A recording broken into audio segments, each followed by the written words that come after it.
Welcome, everyone. In preparation for the start of early voting on February 10th, UTC's Mocs Go Vote Committee has asked City Council candidates to speak with students here in Chattanooga and to answer their questions and to share their vision for the future of the city. Joining us now is a candidate for District 9, Kelvin Scott. So I'll give him a minute or so to introduce himself. Mr. Scott. Hi, my name is Kelvin Scott, and I want to thank y'all for giving me the opportunity to come over here and share with UTC, and they are very, very fine students. Like I said, my name is Kelvin Scott. I'm running for City Council District 9, and a little bit about myself. I am an employee of the Tennessee Valley Authorities. Also, I do a lot of volunteer with the Hamilton County School System as a basketball coach, assistant basketball coach over at Howard High School. And so I do that. I've been doing that for several years. And also, I am so blessed and fortunate to be on the board of the Juvenile Court Foster Care Board. So I'm able to go and do that and help some families and help some kids that needs help. Also, just a little bit of my background, I'm working on my master's degree in Christian leadership through Anne Arundel College. I've been a substitute teacher in the Hamilton County School System for 10 years in the past. I am a veteran. I served the country for 10 years. And I really, really enjoy working with people. I was a election commissioner for 6 years. So I have a well-rounded point of view on how the political system work, how elections work, and how things of that nature work as well. Great, thank you. It's so nice to have you here. I'm going to go ahead and turn it over to one of our students here at UTC. We'll ask you a couple of questions. Okay. Hi, Mr. Scott. My name is Lane Guttridge. I currently serve as the student body president at UTC. It's very nice to meet you. Thank you so much for taking some time to answer some questions. I appreciate it. Nice to meet you as well. Yeah. So my first question is pretty general.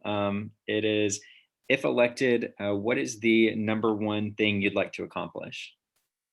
Well, the number one thing I would like to accomplish as being elected to District 9 City Council is unity. I think a lot in the different districts, even though it's one district, it's broken up in many different smaller sections within the district. And so some parts of the district are thriving and doing well, then some parts of the district is not. So I want to unify the district where every part of the district mirrors itself. And so in doing that, we all can prosper together in District 9. Absolutely. I really love that. I would say you kind of touched on this just a little bit, but in your opinion, what do you believe is the largest issue facing your district? Safety. You have a lot of retirees in our district that votes and go to community meetings and go to neighborhood associations. But their biggest things is safety from the standpoint of gang violence, gun violence. A lot of them would love to sit on their front porch as a retiree, get in their gardens, different things.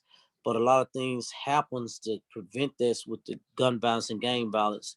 And also some of the streets do not have adequate lighting as it should.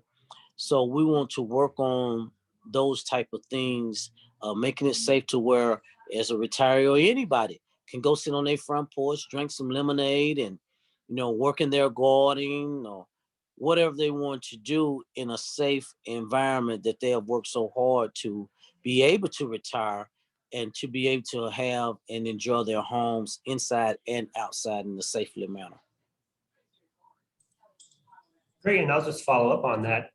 What role do you see for the youth in your district in helping to bring about some of these changes that you'd like? So how would you engage the youth in your district? Oh, I think youth involvement is very critical for the growth of the district. I remember being in church, and I used to hear the pastor say all the time, if I'm hearing the babies crying, that means the church is not growing.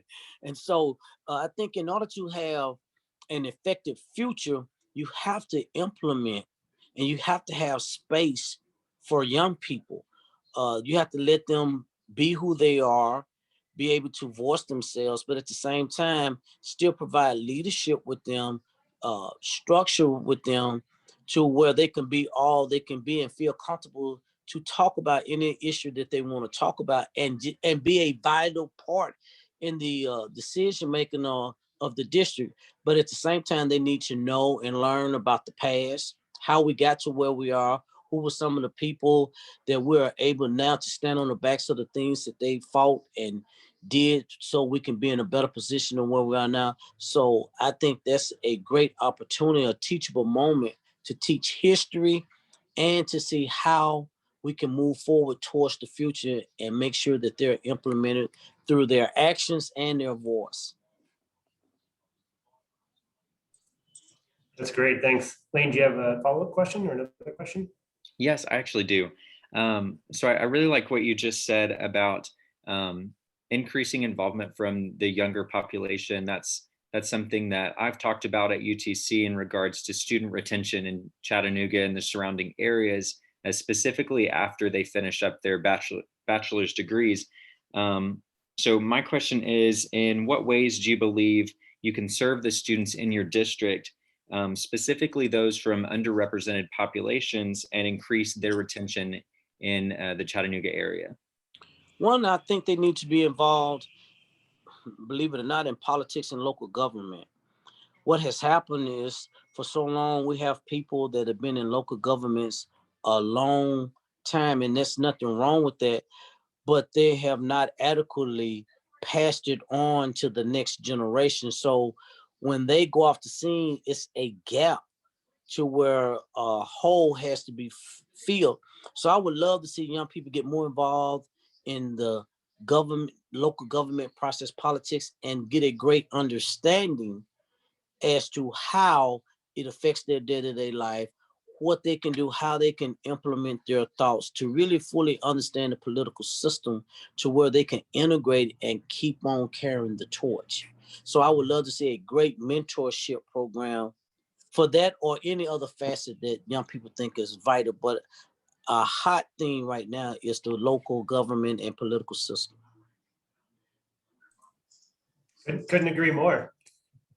And what might you do, or what might you wish to do to help the employment aspects of those youth and graduates in your district and in the city as a whole? I think it's very important that we retain good people.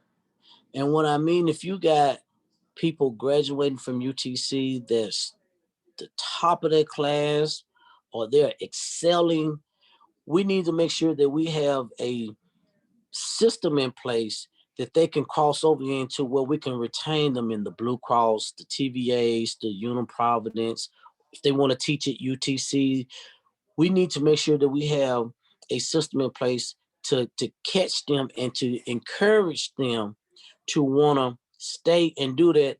And how we do that, you have to have adequate wages for the jobs that they're doing so they can be sustainable to take care of themselves, someday a family, get a home. So we have got to be competitive from an economic standpoint of making sure that our good people do not go somewhere else due to lack of not enough money being paid for the skill set that they possess. And also, I think we need to encourage a even playing field.